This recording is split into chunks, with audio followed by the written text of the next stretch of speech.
Hi everybody, welcome back and welcome to the supplement inventory. In today's episode, I'm going to be filming from my own personal inventory at my office and telling you about my favorite products for SIBO, specifically antimicrobials. As you can see, I have a nice little shelf of prokinetics and I do use quite a few other herbal supplements and raw bulk herbs, but I'm going to be focusing on blends and products that you can get out in the marketplace and what their strengths and weaknesses are as far as antimicrobial effect for either SIBO or more broad colon-based dysbiosis. So without further ado, I'll just pluck a couple off these shelves and I'll tell you a little bit about when I use them and why, and sort of my framework for the kill phase of SIBO. But before I do that, I want to preface this entire video by saying the killing of the SIBO, the killing of the bacteria, tends to be a very small part of what I do with my patients because SIBO is less about an overgrowth, a true infection, and it's more a state of dysbiosis.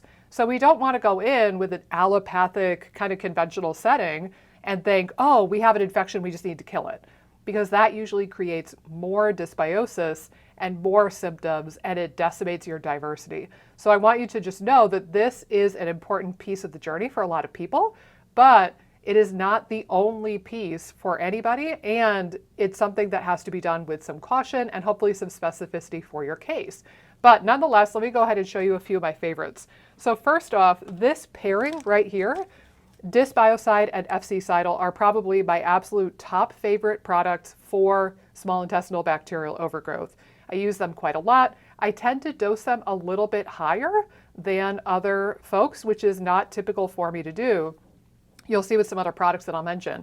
But for these, the research study that showed that these products are just as effective as rifaximin for treating SIBO, I believe they used 1 capsule 3 times a day for each of these. I do start off people with that, but I also say that they have my blessing to go up a bit, and most of my patients end up landing on 2 capsules of each 3 times a day. So just for the antimicrobials alone, let alone any other, leaky gut repair or enzyme support, this is going to be 4 capsules per meal, breakfast, lunch, and dinner, which is quite a lot of pills. And this is part of why I don't lean on the killing of the things very much, because it ends up being a scenario that gets you into a bit of pill fatigue. You get sick and tired of taking so many dang pills. But I have found that FC-Cidal and Dysbiocide in combination are very, very effective for the antimicrobial leg of the journey for a lot of my patients with SIBO. So I rather like these two in combination. You will notice, if you can see in the video, I don't know how much of the closet I'm getting here, but you'll notice a distinct lack of the other products that are in that same article. So in that article a few years back where they compared herbal remedies to rifaximin, they did a combination of these two, FC-Cidal and Dysbiocide, for one arm of the study. Another arm had rifaximin, and then another group had the Candibactin AR and Candibactin BR products from Metagenics. You'll notice I don't stock them, and I don't really recommend them. I've only had maybe 1 or 2 patients who actually liked those products and noticed a difference. Most people, by the time they come and see me, they have tried the Candibactin products, and I usually get some very humdrum response of like, yeah, I don't know if they helped that much. Versus typically with these, people are saying, yeah, that made a notable difference. So I really haven't been impressed by the Candibactin products. I actually hypothesize that article, I believe, came out in 2015 or 2016, and then it was a year or 2 after that that Metagenics was acquired by a company, I think it was Amway. And I suspect that maybe they changed the formulation slightly, or they changed something about the product.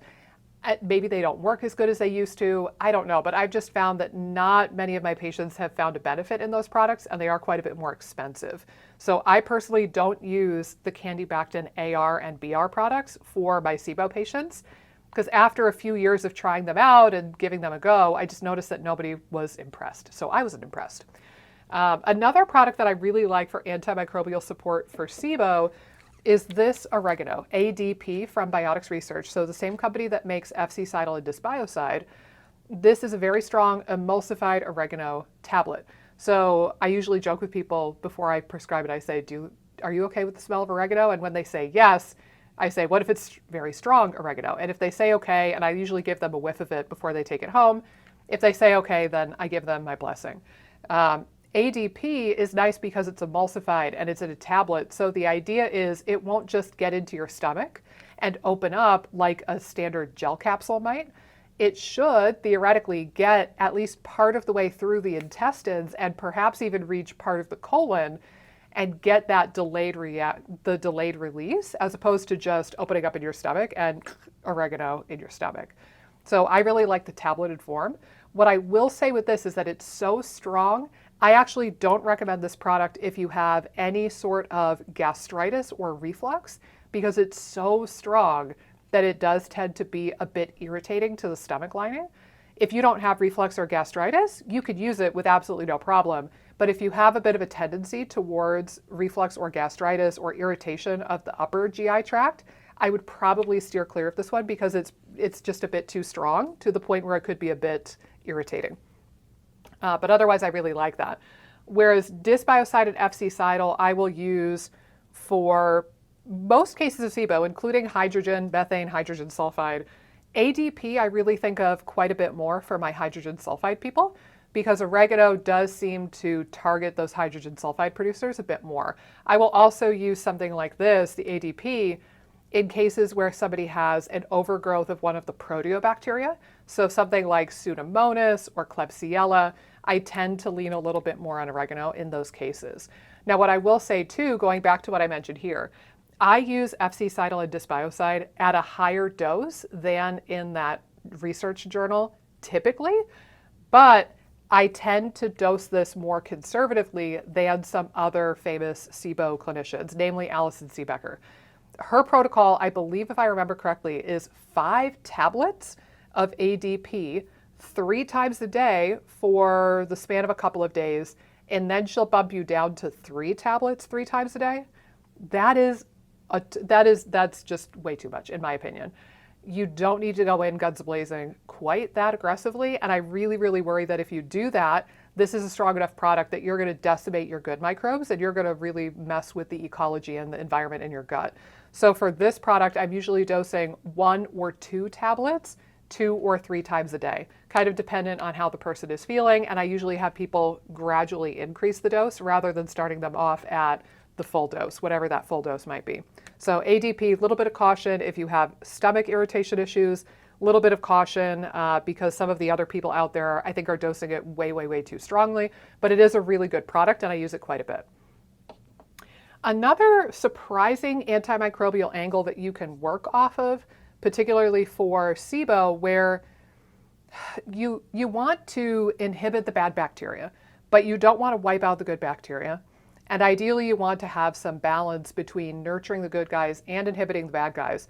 But you also don't want to go in so aggressively that you get die-off, and you don't want to feed the SIBO, quote unquote, with a lot of polysaccharides right out the get-go. Another angle that I like, and I actually believe they might have discontinued this product now, so if you go looking for it, it might be a little tricky to find. But I actually started using this plant tannin product called BERBERINE a few years ago, and had some really good results with some of the people that I was using this with. Again, I would tend to lean on it a little bit more like A.D.P. in the case of proteobacteria overgrowth, but I have used this with folks who have SIBO to great effect, and it does seem to have some nice effectiveness there. So something like this, like a plant tannin product like BERBERINE could be helpful.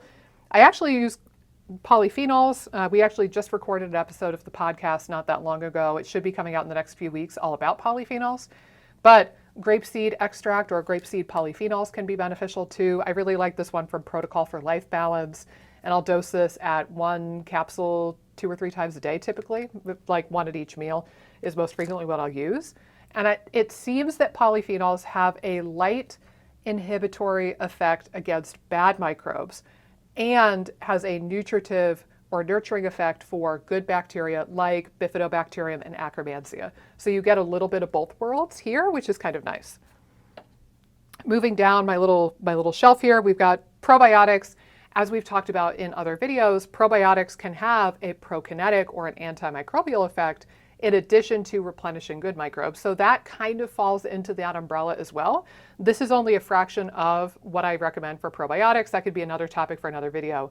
But these are the ones that are shelf stable, and I put them on the shelf as opposed to the ones that are in the fridge. But that can be helpful as well. The other couple products that I really want to highlight here for antimicrobial effect are twofold. So this product I jokingly call the Stinky Tub. It's GI Synergy by Apex Energetics. This was formulated before SIBO really became a big thing. So I remember they had this product when I became familiar with the company back in like 2009 or 2010. And this was like the broad, everything in the kitchen sink kind of mentality.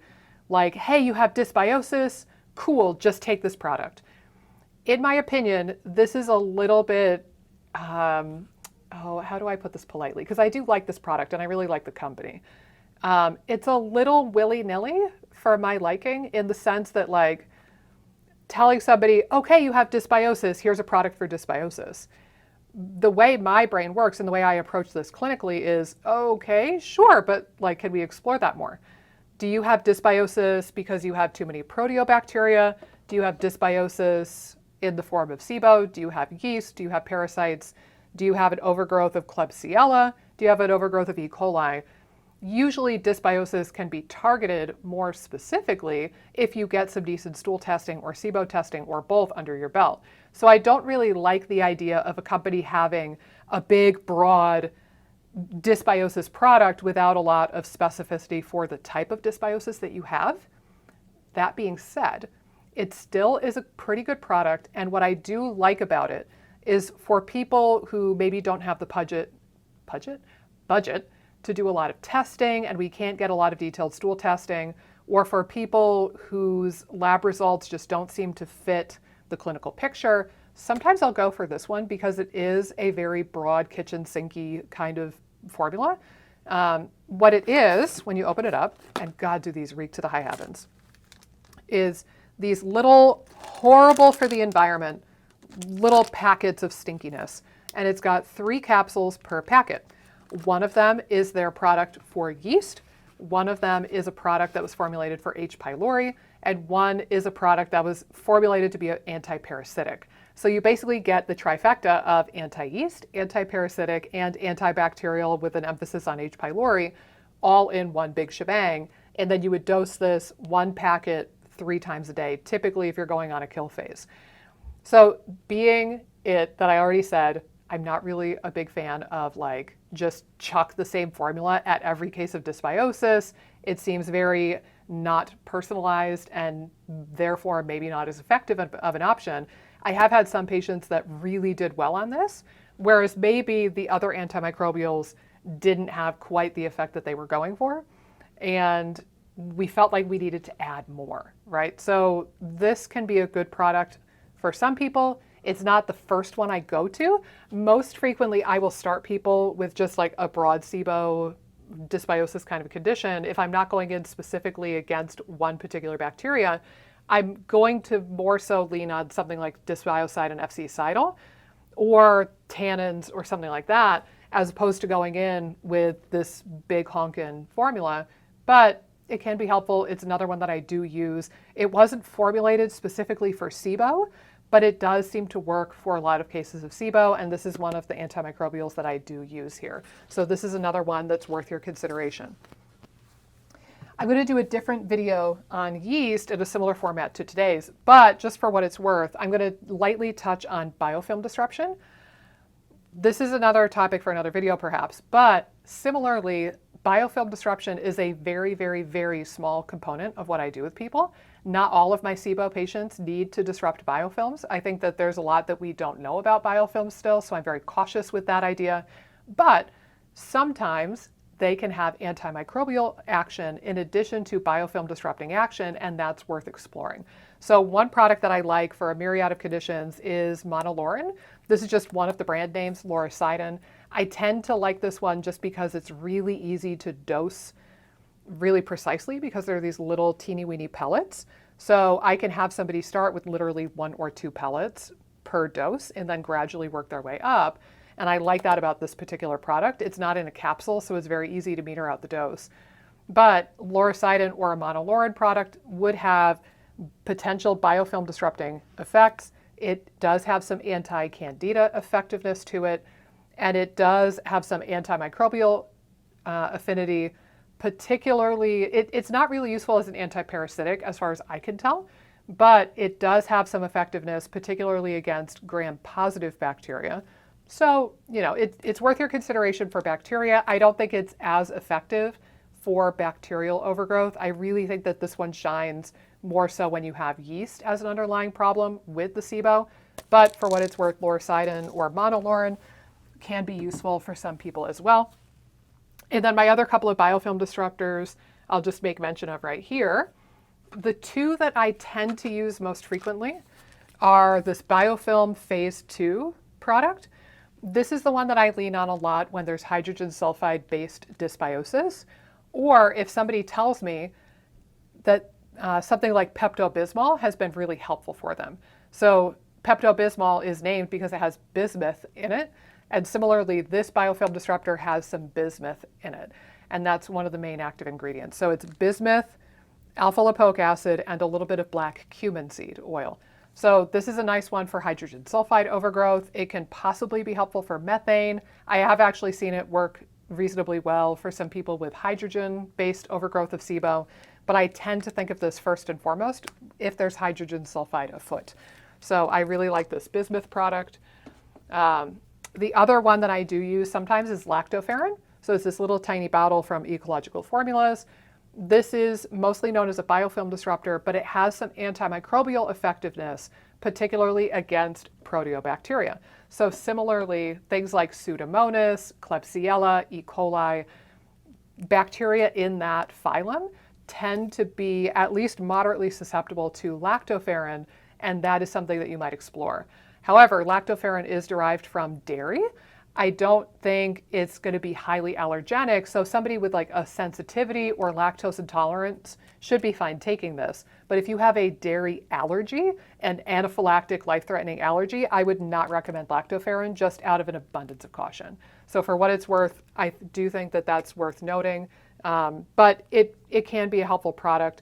Also keep in mind that with biofilm disruption, so things like LACTOFERRIN, biofilm phase 2, or lactoferrin, you're gonna run the risk of die-off. And I know I've done some videos about die-off and Herxing reactions if you wanna go check that out, but just know that antimicrobials have some ability to cause a die-off reaction, and that sucks. But if you disrupt the biofilms, you're gonna poke that bear a little bit more, and there's even more of a likelihood that you could get a die-off reaction. So keep that in mind with something like lactoferrin in particular, because it is quite strong. And then my last couple that I want to just touch on is, first off, BLACKSEED oil is a nice antimicrobial. It's not the first one that I go to, but gosh, is this a talented little molecule. So this, this one is from Biogenesis. There's some other brands as well. BLACKSEED or black cumin seed oil has some antimicrobial effects, antibacterial, anti-yeast. I don't know if it has research against parasites, but it wouldn't surprise me, to be quite honest. And sometimes I will use this in cases where somebody has a very allergenic kind of presentation to their symptoms. If they're really phlegmy and mucousy and histamine intolerant, and if they have a lot of IgE on lab testing, I might lean a little bit more heavily to this because it seems to have some anti-allergenic effect. And it's been shown to start to lower elevated immunoglobulin E, IgE. So I think of this not only for antimicrobial effect, it seems to have some biofilm disruption effect. It certainly works against yeast, but also that kind of allergenic presentation to somebody's situation. So I like this quite a lot.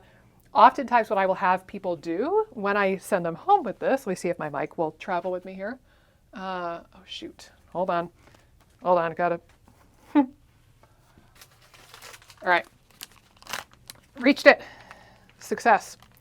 So what I'll usually do if I send somebody home with a bottle of this, I will also send them home with some syringes. No needles, obviously, just the syringe, the plunger. But I got a big old box of these on Amazon.com. I forget how much, but they were pretty cheap.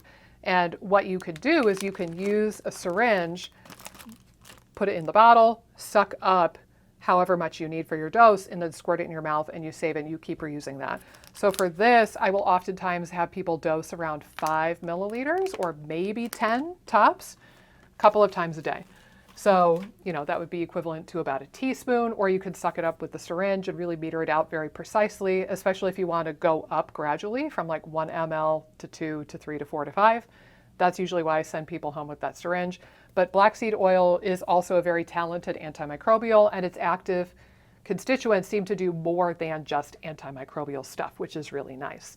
And then that segues beautifully into another very talented molecule that goes way above and beyond the whole antimicrobial thing, although that's probably what you know about it. And that is, let's see, where to go? Here we go. Berberine. So probably if you're watching this video, especially if you've watched it till this point, you have probably heard about berberine. You probably have taken berberine. It's probably like in your supplement graveyard right now. I like berberine. I don't think of it as much as a primary antimicrobial, but it is antimicrobial. It's just it's not my first kind of choice when I'm tackling something like SIBO. But what I do really like about berberine is how it interacts with the immune system and the metabolism and inflammation. So if I had a person, for example, like say I had SIBO, I don't, knock on wood, but say I developed SIBO tomorrow. As I was choosing an antimicrobial, I would look at my clinical presentation and I would say, all right, berberine is well studied for blood sugar regulation and insulin resistant and diabetes. It's well researched for like metabolic syndrome type presentations.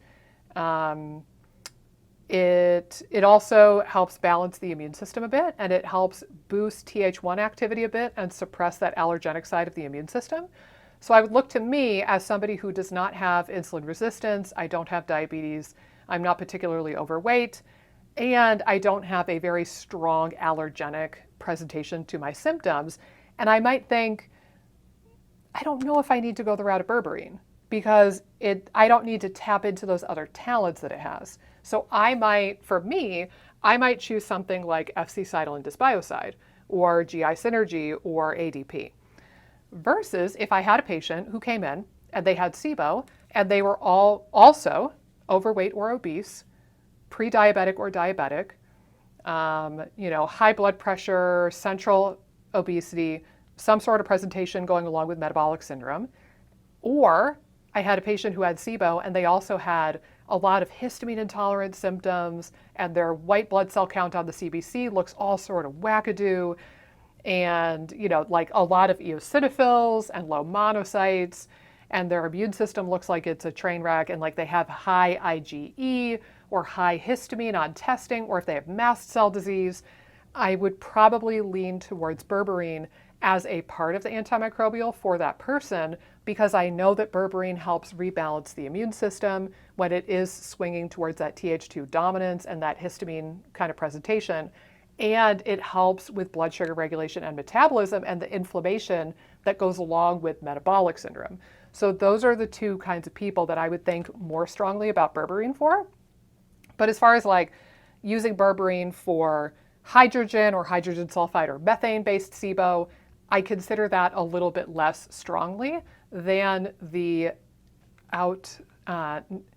extra-intestinal stuff that they have going on. So if there's an inflammatory or metabolic or immune reason why berberine would be indicated, I will tend to lean on this as part of the antimicrobial. If we're literally just tackling SIBO and there's nothing else to it for that person, which is rare, but nonetheless, theoretically, if that were to happen, I would probably not lean to berberine right away, just because, I don't know, like I think some of the other products do a little bit of a better job.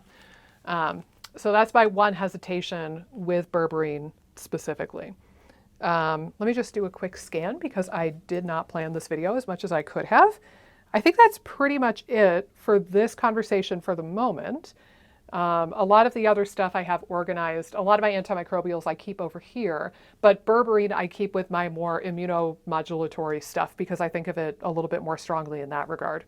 There are other antimicrobials. So you'll notice again, I don't have the Candibactin products because I think that they are overpriced and they don't really work that well. You'll notice that I don't have allicin.